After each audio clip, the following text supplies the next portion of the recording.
Tudingan aksi massa menolak Omnibus Law Cipta Kerja ditunggangi aktor elit menyeruak di media. Hal itu diungkapkan oleh Menko Perekonomian dan juga Menko Polhukam. Ribuan massa yang terdiri dari mahasiswa, aliansi buruh, dan pekerja turun ke jalan untuk membela hak masyarakat.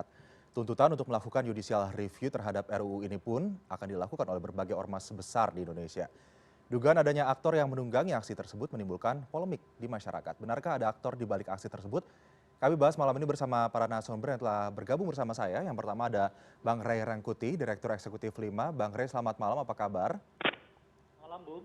Ya, dan juga lewat sambungan telepon, ada juga Renanda Bakhtar, Wasekjen Partai Demokrat. Bang Renan, apa kabar? Selamat malam. Kabar baik, selamat malam. Ya, dan sebelum kita mulai dialog ini, kami berikan informasi terlebih dahulu bahwa sebelum dialog ini, acara ini kita mulai, kita sudah mencoba untuk menghubungi pihak pemerintah, namun pihak pemerintah belum bisa menerima undangan kita untuk bergabung pada dialog pada malam hari ini. Saya ke Bang Rey terlebih dahulu. Bang Rey, ini berbagai aksi penolakan dilakukan oleh buruh, mahasiswa begitu ya. Dari awal RUU Cipta Kerja ini digodok oleh pemerintah dan juga DPR. Apa betul aksi mereka ini dilatar belakangi atau ditunggangi oleh sponsor, ada aktor intelektual di baliknya? Itu kan sebetulnya klaim klasik ya, yang seringkali diungkapkan oleh pemerintah untuk sebetulnya yang mendelegitimasi gerakan mahasiswa atau gerakan buruh. Modelnya selalu dua itu. Pertama, tiba-tiba muncul anarkisme di mana-mana. Yang sampai sekarang sebetulnya kita nggak tahu siapa aktor utama yang anarkisme itu. Mhm. Nah, yang kedua, bersertaan dengan anarkisme itu biasanya muncul pernyataan bahwa aksi itu ditunggangi. Mhm. Kalau sekarang hanya bukan ditunggangi tetapi disponsori gitu. Nah, ini tuduhan-tuduhan yang klasik lah yang biasa dilakukan terhadap gerakan-gerakan baik mahasiswa maupun gerakan aktivis ataupun gerakan dalam hal ini yang ke jalan Mhm. ya dalam rangka menolak ya atau menentang putusan yang dianggap tidak merugikan atau tidak yang dianggap merugikan kita sebagai bangsa dan negara gitu. Dan biasanya akan berakhir begitu saja gitu. Baik tuduhan yang disebut dengan sponsor, dengan kami itu akan hilang dengan waktu.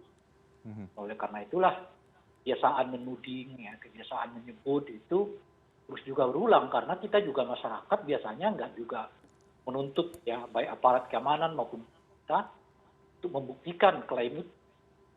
Nah, oleh karena itulah ya ini dua pihak yang saling apa istilahnya itu ya lalai gitu loh. Kalaupun lalai gitu, Mhm. kalaupun tepat disebut lalai gitu. Satu segi pemerintah dan aparat keamanan yang sering menyebut aksi-aksi yang ditunggangi, aksi-aksi yang disponsori gitu. Mhm. Seiring berlalunya waktu ya masyarakat juga merupakan peristiwa itu gitu, yang merupakan untuk menuntut aparat keamanan dan pemerintah kita membuktikan siapa sebetulnya aktor gitu. Mhm. Nah, ini udah kali pertama, jangankan kasus yang disebut dengan aktor ya. Kalau kita ingat di eranya Pak Jokowi ini ya sejak periode pertama sampai setidaknya dalam catatan saya itu sudah hampir mungkin 8 sampai 10 orang yang dinyatakan atau bahkan mungkin sudah ditetapkan sebagai tersangka makar. Tetapi ya saya tidak tahu kemana sekarang mereka yang sudah ditetapkan sebagai tersangka makar itu ya prosesnya dibawa ke pengadilan. Padahal peristiwanya sudah berlalu sekitar 1 atau bahkan 2 tahun yang lalu. Nah, jadi ya ujung-ujungnya klaim-klaim seperti itu sebetulnya bukan dalam rangka menegakkan hukum, kelihatan gitu.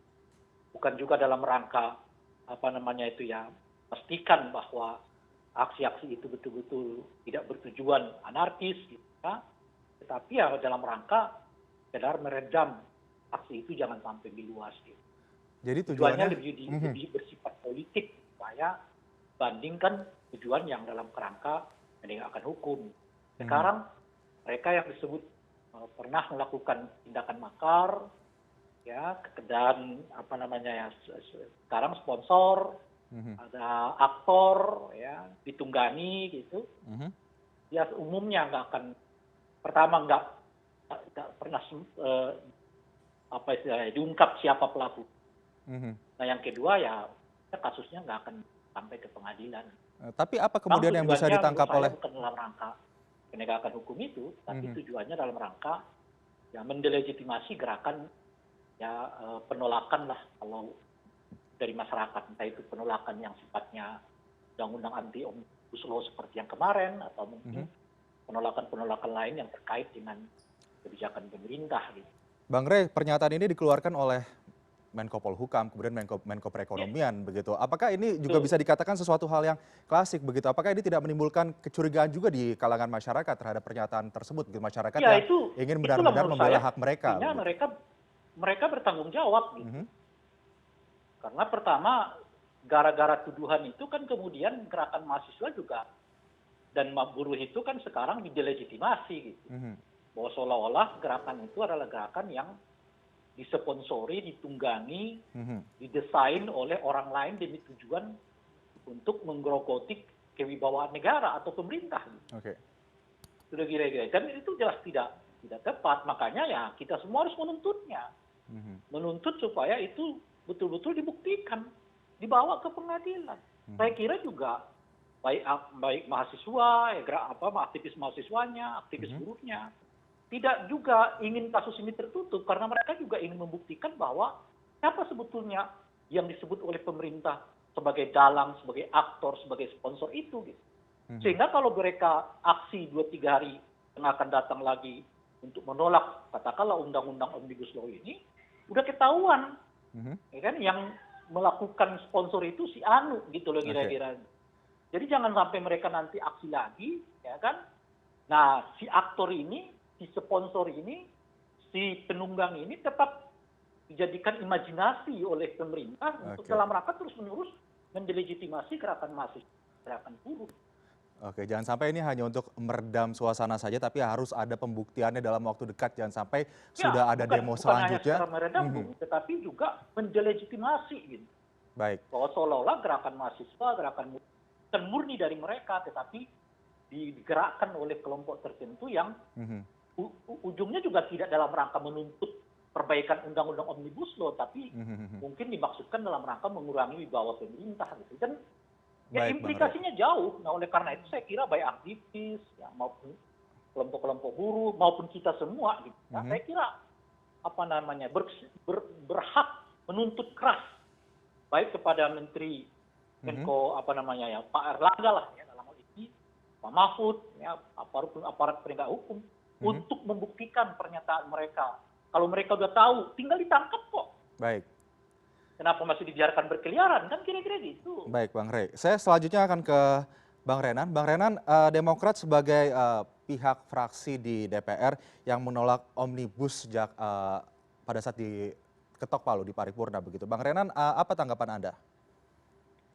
Soal tuduhan bahwa aksi ini Mhm, dibiayai atau ditunggangi dan segala macam di belakangnya, saya senada sama Bang Rey tadi ya. mhm, Jadi beginilah, jangan kita pakai pola-pola lama, mengalihkan isu utama bahwa RU ini bermasalah, cacat secara hukum, cacat secara substansi, kemudian ditulis seolah-olah ini kemudian alih fokus masyarakat dipindahkan kepada masalah bahwa demonstrasi ini tunggangi dan segala macam. Saya kira ini sangat menghina kredibilitas dan semangat yang tulus dari para pekerja, buruh, mahasiswa, masyarakat pada umumnya, ormas-ormas besar yang memang menolak RUU yang begitu banyak masalahnya ini. Jadi sekali lagi, saya setuju bahwa kalau memang pihak pemerintah mau Menko Erlangga atau Pak Mahfud punya bukti, mhm. segera saja ungkap siapa berada di belakang aksi-aksi tersebut, betulkah dibiayai, siapa membiayai. Kalau tidak kan kredibilitas pemerintah juga runtuh di mata masyarakat. Jadi saya tidak paham bagaimana bisa melempar suatu isu tetapi kemudian tidak bisa dibuktikan, ya kan? Ini tentu mengalihkan untuk sementara, tapi kredibilitas itu selamanya akan dikenang oleh rakyat. Bahwa pemerintah selalu pakai pola-pola seperti ini, mengalihkan isu dan kemudian tidak bisa membuktikan. Partai Demokrat sangat mendukung upaya pemerintah untuk mengungkap apabila betul ada aktor di belakang dari aksi-aksi ini. Oke, Intinya itu, Mas. Bang Renan, nanti saya juga ingin menanyakan sebetulnya apa dampaknya kepada nantinya para aliansi buruh, masyarakat, mahasiswa yang turun ke jalan apabila tidak menemukan tadi ya kejelasan tentang siapa aktor dimaksud oleh pemerintah. Kita bahas nanti usai jeda. CNN Indonesia Prime News segera kembali.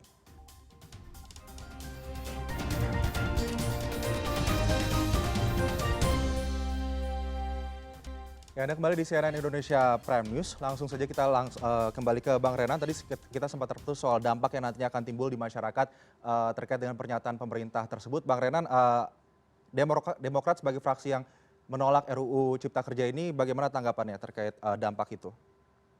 Gini, sebelum dampak ya, saya mau Mhm. sedikit cerita soal mengapa kita menolak sampai walk out itu. Oke. Ada dua hal yang besar. Yang pertama, secara substansi ini banyak nalar dikesampingkan. Banyak pasal-pasal bermasalah, tumpang Mhm. tindih, ada malah yang bertentangan dengan Undang-Undang Dasar. Itu yang pertama. Yang kedua, ini yang berkaitan dengan soal nanti demo-demo dan segala macam.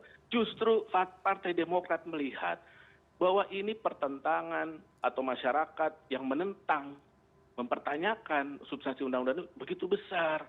Ormas-ormas besar, partai buruh kurang dilibatkan, masyarakat mempertanyakan. Sehingga justru kami khawatir apabila ini tidak diberikan waktu yang cukup untuk kita ada dialog, duduk bersama dengan pihak-pihak buruh, pekerja, mahasiswa, pakar, akademisi dan seterusnya, maka ini nanti kemudian akan berakibat penolakan besar gitu loh dari masyarakat. Nah, jadi apa yang terjadi hari ini kita tentu sangat prihatin karena kita sudah perjuangkan di parlemen. Tentu kita tidak bisa lagi sampai di sini mengalirkan daya upaya kami untuk ya sampai ke ekstra parlementer, itu tidak mungkin.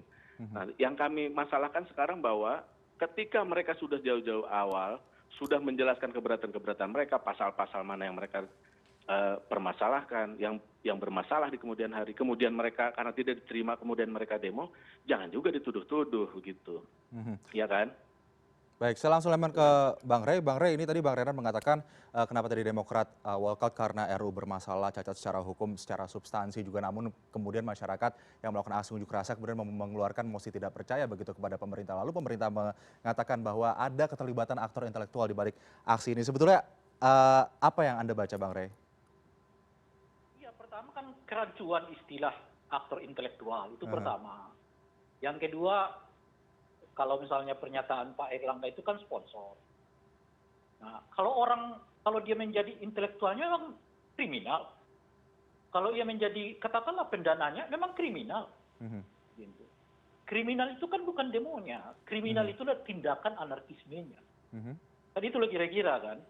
Jadi kalau orang mendanai aksi menolak sebuah kebijakan, itu bukan tindakan kriminal. Mhm.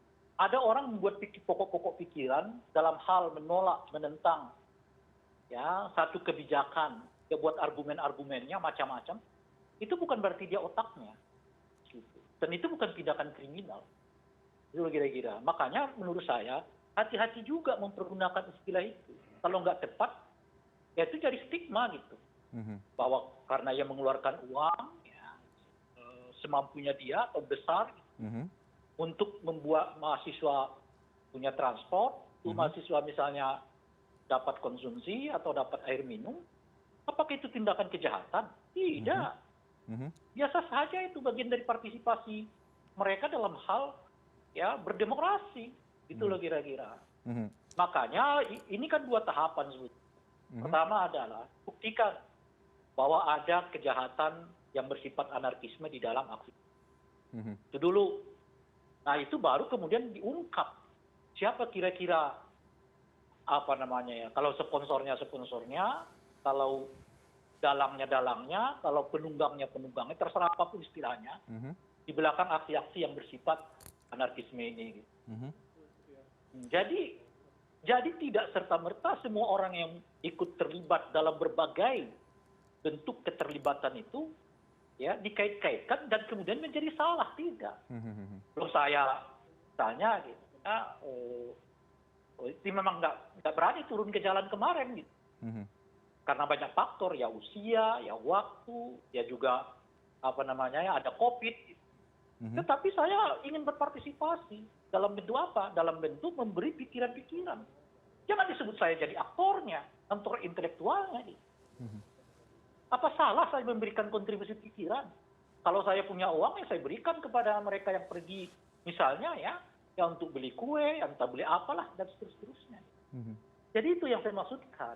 Inilah makanya ya tuduhan yang bersifat katakanlah sebut namanya sponsor atau tuduhan yang sebut dalang itu mestinya bukan perkara mudah. Gitu. Mhm. Nggak bisa diucapkan begitu aja. Gitu. Mhm. Nah, karena itu tadi proses untuk pembuktian itu nggak mudah. Mhm. Coba dibuktikan saja misalnya. Mhm. Siapa? Kan harus dimulai dari pertanyaan. Siapa yang bertanggung jawab terhadap berbagai kekerasan di dalam aksi-aksi mahasiswa itu? Satu. Atau aksi-aksi buruh itu. Itu satu. Mhm. Kalau mereka udah bisa dibuktikan melakukan tindakannya, baru dicari. Mhm. Siapa kira-kira yang menjadi, katakanlah kalau istilahnya sponsor lah, ya donatur lah, atau apa namanya. Baru bisa dikenain pasalnya. Mhm. Karena itu kriminal. Oke. Gitu. Itu loh kira-kira. Eh, Nah, Ma- sekarang karena baik Pak Erlangga, Pak Mahfud, dan mungkin juga para penegak hukum telah menyampaikan ada orang di belakang aksi-aksi ini, Aha. sudah kewajiban mereka, ingat itu ya, Oke. sudah merupakan kewajiban mereka untuk segera menegakkan hukum kepada orang yang dimaksud itu, Aha. ya, kalau terkait dengan tindakan kriminal dalam hal ini adalah kerusuhan di dalam aksi-aksi itu. Sebaliknya, kalau mereka tidak mengungkapkannya, tidak membawanya kepada proses hukum, ya mereka sebetulnya bisa dimintai tanggung jawab. Mhm. Gitu. Anda kok mengetahui pelaku kejahatan, Tapi lo tidak kok nggak diproses. mau Mhm. nggak diproses gitu. Mhm. Bagaimana itu gitu lah kira-kira. Mhm. Nah ini harus kita tunggu nih karena mereka udah menyebut mengetahui, Aha. ya kan? Mestinya nggak butuh waktu lagi. Aha. Kesanggupan segera pemerintah menetapkan untuk itu. mengungkap hal tersebut di hadapan publik menurut Bang Rey bagaimana? Kenapa? Kesanggupan pemerintah untuk mengungkap aktor-aktor intelektual tadi di hadapan publik Ya, bagaimana? faktanya sampai sekarang kan. Mhm. Aksi itu tanggal 8, sekarang sudah tanggal berapa? 11 ya? Mhm. Nah, itu 3 hari. Padahal pada tanggal 8 itu mereka sudah menyebutkan ada aktornya, ada sponsornya. Mhm. Kenapa masih membiarkan sampai 2 atau 3 hari Oke. yang bersangkutan tidak ditegakkan hukum. Aha. Pada saat yang bersamaan mereka sudah menetapkan, setahu saya ya, ada sekitar katanya 14 atau 15 orang yang ditetapkan sebagai pelaku kerusuhan ya kan. Mhm. Nah, Jangan sampai malah nanti lama ada aksi yang lebih besar lagi begitu karena tidak ada langkah cepat gitu. bukan hanya itu menurut saya, ini konteksnya pada kita harus minta pertanggungjawaban mereka terhadap pernyataan itu. Baik. Kecuali mereka menyebut kami menduga. Nah, itu oke lah. Mereka mungkin mencari bukti-bukti dulu. Ya kan kira-kira gitu. Mhm. Ya kami Tapi juga pernyataan itu redaksinya kami mengetahui. Khususnya seingat saya itu pernyataan Pak Erlangga ya. Baik. Mungkin bisa dicek kembali. Nah, sebelum kami lanjutkan Ingat saya, mungkin teman-teman kami persilakan untuk kami menunjukkan mengetahui. ini. Mhm. Ya kalau sudah tahu ya ditangkap. Kita langsung saja nih Kecuali melihat ya mereka pernyataan yang menuduh dikeluarkan kami oleh sedang pemerintah ya. menjajaki. Ada dari Mencari tahu apakah ada aktor di belakangnya itu bisa prosesnya agak lama gitu. baik. Ini Bang Rey, kita akan lihat ini adalah pernyataan dari pemerintah.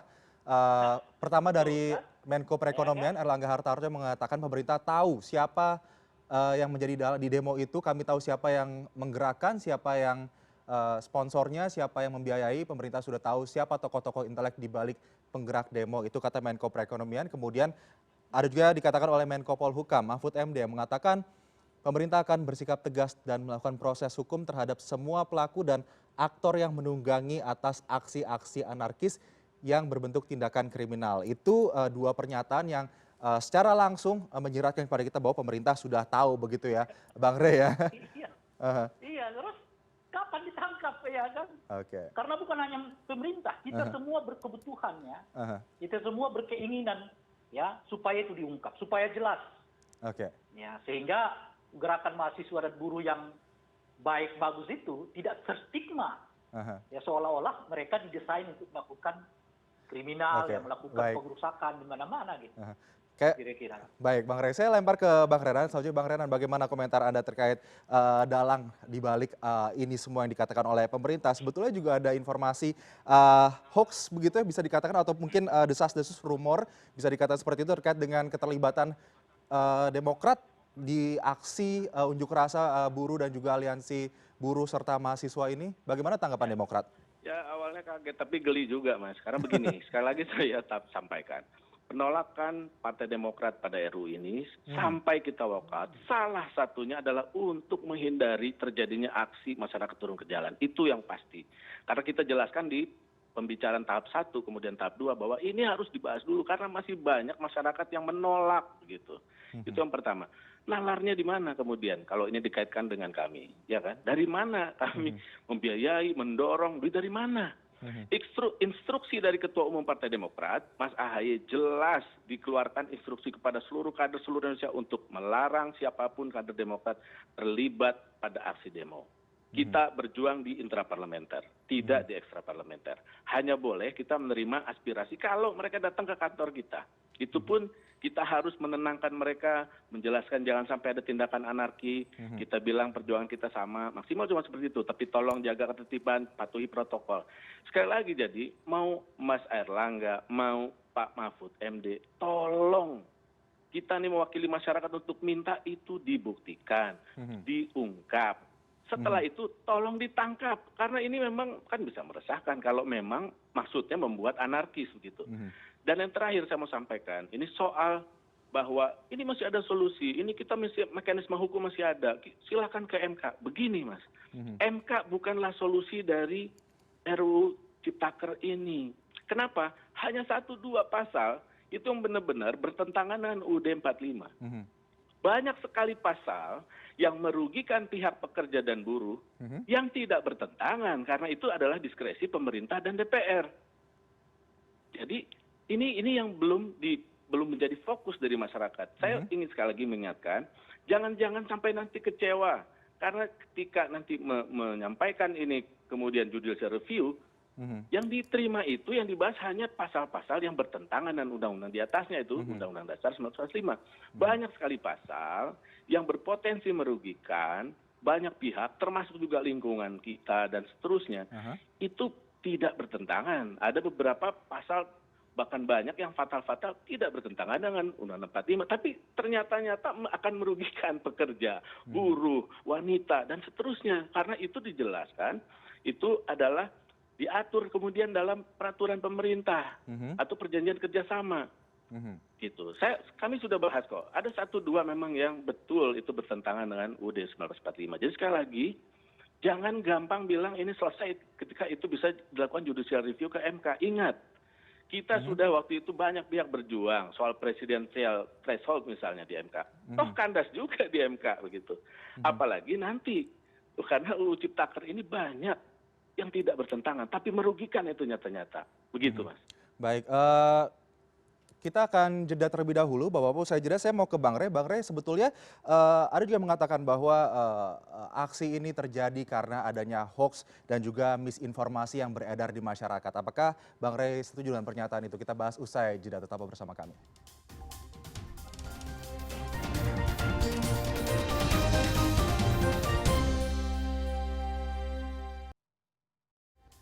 Anda kembali di CNN Indonesia Prime News dan Presiden Joko Widodo juga sudah menanggapi soal aksi unjuk rasa yang terjadi oleh kalangan buruh, mahasiswa dan juga aliansi buruh. Kita simak tayangan yang berikut ini. Saya melihat adanya unjuk rasa penolakan Undang-Undang Cipta Kerja yang pada dasarnya dilatar belakangi oleh disinformasi mengenai substansi dari undang-undang ini dan hoax di media sosial. Saya ambil contoh, ada informasi yang menyebut tentang penghapusan UMP, upah minimum provinsi, UMK, upah minimum kota kabupaten, UMSP, upah minimum sektoral provinsi. Hal ini tidak benar, karena faktanya upah minimum regional, UMR, tetap ada. Dan kalau masih ada, jika masih ada ketidakpuasan terhadap Undang-Undang Cipta Kerja ini. Ya, saya langsung saja ke Bang Rey Rangkuti. Bang Rey, ini Presiden Jokowi mengatakan bahwa adanya aksi unjuk rasa yang disebabkan oleh disinformasi dan hoax yang menyebar di masyarakat. Apakah disinformasi dan hoax itu bisa kemudian menggerakkan massa semasif itu hingga kemudian di beberapa tempat juga berujung anarkis? Bang Rey, tanggapan Anda? Pertama, kita sebetulnya juga mempertanyakan istilah hoax ini untuk situasi ini seperti apa gitu. Karena sampai sekarang ya, hampir semua banyak orang lah makin mayoritas orang tuh belum mendapatkan secara fix mana yang disebut dengan naskah yang Oke. sudah disetujui di DPR. Itu gitu loh kira-kira. Jadi menyebut orang lain membaca teks hoax rasanya nggak tepat juga. Karena saya ya baik masyarakat maupun mungkin pemerintah belum bisa sama-sama membuktikan bahwa ada teks yang benar-benar fix, bahwa ada naskah yang benar-benar fix, yang bisa dijadikan sebagai rujukan untuk menentukan bahwa poin ini, poin ini, poin ini, poin ini, poin ini. Itu yang pertama. Nah yang kedua, saya kira Presiden kurang tepat menyebut bahwa misinformasi terhadap substansi Presiden itu. Justru sebetulnya yang diungkap oleh kritik-kritik itu, kalau kita pakai itu meskipun kemudian disebut sebagai hoax oleh Presiden gitu, justru substansi itu yang dikritik oleh masyarakat. Jadi bukan pasal demi pasalnya, gitu. Substansinya gitu. Pasalnya betul mengatur upah minimum regional itu ada pasalnya. Tetapi substansi dari pasal itu tidak menguntungkan buruh, gitu loh kira-kira. Nah yang dikritik oleh publik itu kan sebetulnya di situ. Nah kalau ada istilah dihapus itu, yang dia nyatakan dihapus itu bukan UMP-nya, upah minimum regionalnya gitu. Tetapi basis perhitungannya itu yang memungkinkan pihak itu tidak lagi dapatkan katakanlah dibela dalam hal penentuan soal upah minimum regional. Karena kan basisnya pindah ke provinsi gitu loh kira-kira. Jadi kalau dilihat dari konteks itu, kritik-kritik itu menurut saya tidak ada yang disebut dengan hoax, tapi dengan catatan semua yang dikritik itu memang ada di dalam undang-undang Omnibus Law gitu. Dan semua penjelasan Presiden juga ada di undang-undang Omnibus Law gitu. Kira-kira gitu. Oke. Nah masalah kita nggak bisa membuktikan siapa yang benar gitu. Karena Apakah betul yang disampaikan Presiden itu sebagai satu yang benar, ya, atau kritik atas undang-undang itu sesuatu yang salah dan hoax, kita nggak tahu. Kenapa gitu ya? Karena sampai sekarang banyak orang yang tidak mendapatkan naskah, ya, fix. kejelasan terkait Itulah naskah salah yang satu didapatkan oleh persoalannya. masyarakat sendiri. Kita. Jadi yang saya mau katakan ini, jangan salahkan masyarakat atas informasi yang beredar. Gitu loh kira-kira. Tapi mestinya itu koreksi kepada eksekutif maupun legislatif untuk segera menyelesaikan tugas mereka, ya kan, menyebarluaskan, mensosialisasikan ya naskah undang-undang yang sudah disetujui di rapat paripurna yang kemarin. Yang secara penyusunan mestinya itu loh kira-kira itu ya harus jelas. Ini kan yang diundangkan disetujui itu pun naskahnya kita nggak tahu. Sebab seperti yang informasi yang beredar ini setidaknya ada 2 naskah yang dikenal orang. Satu yang halamannya sampai 900, satunya halamannya sampai 1000 kira-kira gitu. Ada 2 versi ya. Antara 2 naskah ini mana yang sebetulnya dinyatakan disetujui di rapat paripurna yang kemarin itu pertama. Nah yang kedua, mengingat di dalam rapat paripurna itu sebetulnya tidak ada lagi koreksi atas pasal terhadap undang-undang ini, saya kira tidak membutuhkan lagi semacam perapian terhadap naskah undang-undang ini sampai membutuhkan 1 minggu seperti hari ini. Oke. Karena nggak ada yang berubah pada dasarnya. Kan di rapat paripurna itu kita melihat yang dikritik orang itu bukan titik koma, pasal, macam-macam. Tapi yang dikritik baik oleh PKS maupun Demokrat itu adalah soal mengapa naskah ini tetap dipaksakan ditetapkan. Jadi itu kritik makro bukan kritik terhadap pasal demi pasal. Sehingga sepanjang yang kita lihat dalam rapat paripurna itu tidak perlu ada lagi ya kan semacam koreksi terhadap naskah undang-undang itu. Gitu. Nah kalau tidak ada koreksi terhadap naskah undang-undang itu sejatinya begitu ia disetujui diketuk palu oleh rapat paripurna DPR, hitungan menit orang sudah bisa baca naskah itu. Nah kan tinggal di-upload di media sosial DPR gitu. Baik. Orang tinggal baca gitu. Nah sayangnya sampai sekarang kita masih bertanya-tanya naskah yang benar yang mana? disetujui itu yang mana gitu loh kira-kira. Apalagi mengingat tidak ada revisi atas redaksi, atas pasal, atas ayat ya, di dalam undang-undang yang disetujui itu kemarin gitu loh kira-kira. Oleh karena itu sebetulnya justru ya menurut saya pemerintah dan DPR bertanggung jawab untuk segera menyebarluaskan naskah yang disetujui itu dalam rangka, ya tentu saja ini kewajiban mereka. Yang kedua, karena tidak ada satu perubahan yang sifatnya teknis, redaksional dalam undang-undang itu yang membutuhkan waktu untuk merapikannya. Gitu. Nah yang ketiga adalah supaya menghindari terjadinya misinformasi ya kan, terhadap undang-undang yang dimaksud. Baik, baik, Bang Rey. Saya lempar ke Bang Renan. Bang Renan tadi dikatakan naskah tidak sampai ke tangan masyarakat, mana naskah yang beredar. Ada dua versi begitu yang beredar. Tapi kalau Demokrat sendiri melihat secara proses demokrasi yang berlangsung pada saat penyusunan draft rancangan undang-undang ini hingga kemudian diketok palu paripurna undang-undang ini disahkan, apakah sudah berjalan dengan semestinya, Bang Renan? Ya itulah ya, jangankan masyarakat yang belum terima. Kami semua anggota DPR belum terima kok. Sampai hari ini pun sebenarnya tidak ada anggota DPR yang sudah terima semua naskah yang final sudah tanda tangani. Ada dua versi kan kita tahu, versi 905 halaman dengan versi 1052 halaman ya.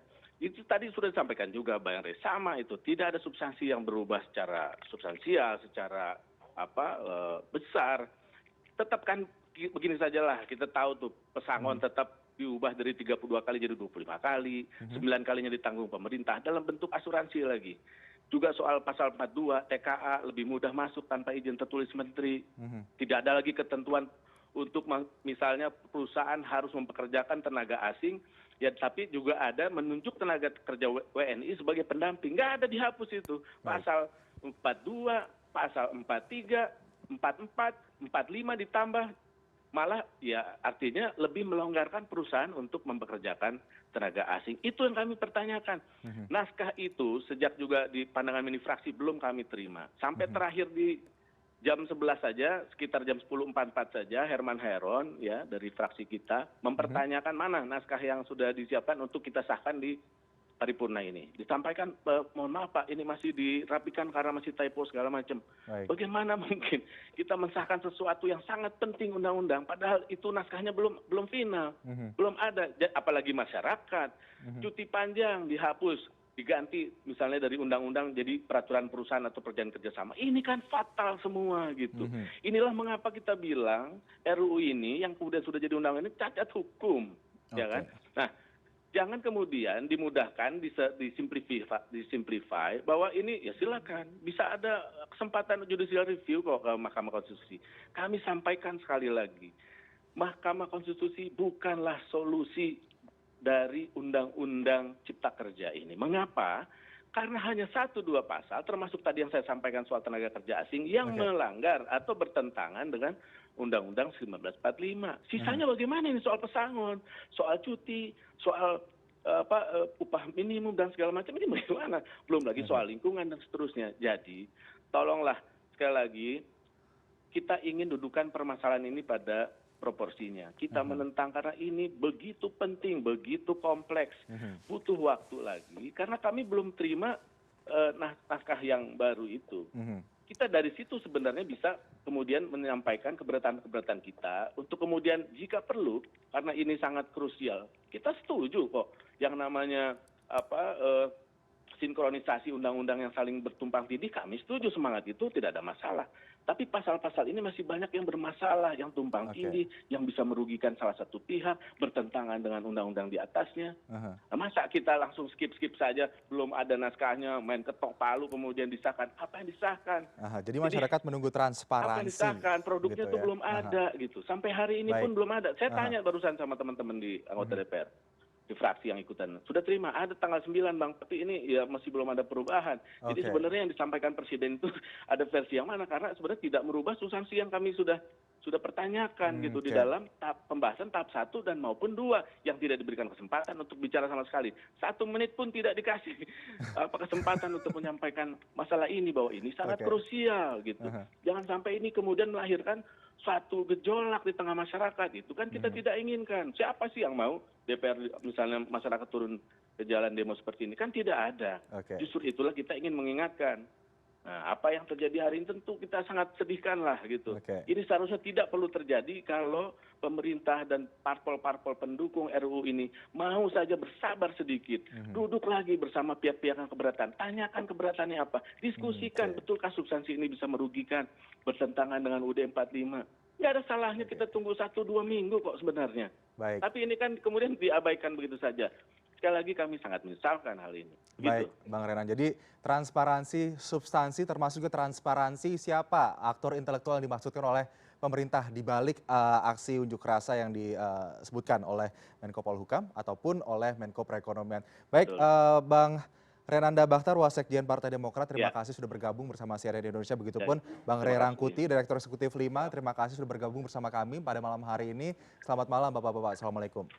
Waalaikumsalam. Waalaikumsalam warahmatullahi wabarakatuh.